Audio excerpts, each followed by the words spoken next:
தஞ்சை அரண்மனை வளாகத்தில் மன்னர் கால்பந்து பாரம்பரிய புறா பந்தய போட்டி இன்று தொடங்கியது. தஞ்சை அரண்மனை வளாகத்தில் ஆண்டுதோறும் ஆனி ஆடி மாதங்களில் பாரம்பரிய புறா போட்டிகள் நடத்தப்படுவது வழக்கம். இதற்காக பந்தய புறாக்களை தேர்வு செய்து சத்தான உணவுகளை கொடுத்து நீச்சல் பயிற்சி உள்ளிட்ட பல்வேறு பயிற்சிகள் புறாக்களுக்கு வழங்கப்படுகின்றன. இதனிடையே இந்த ஆண்டிற்கான போட்டி அரண்மனை வளாக மைதானத்தில் இன்று தொடங்கியது.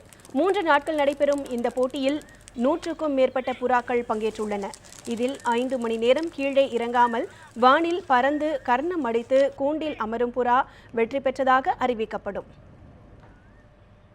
இன்றைக்கி கர்ணப்புறா போட்டி இன்றைக்கி ஆரம்பிச்சிருக்கோம். இந்த போட்டி காலங்காலமாக எங்கள் முன்னோர்கள் நடத்திட்டு இருக்காங்க. நாங்களும் பாரம்பரியமாக அதை நாங்கள் பின்பற்றிட்டு இருக்கோம். இந்த புறா இன்றைக்கி 2 கர்ணப்புறானா 5 மணி நேரம் பறக்கணும். 3 நாள் வெள்ளி சனி ஞாயிறு 3 நாளைக்கு இந்த கர்ணப்புறா பறக்கணும். 3 நாளைக்கு கர்ணம் அடித்து பறக்கணும். இந்த 2 புறாவில் எந்த ஒரு புறா கர்ணம் அடிக்காமல் 12 மணிக்குள்ளே உட்காந்துருச்சுன்னா அந்த குண்டு தோற்றதாக கருதப்படும்.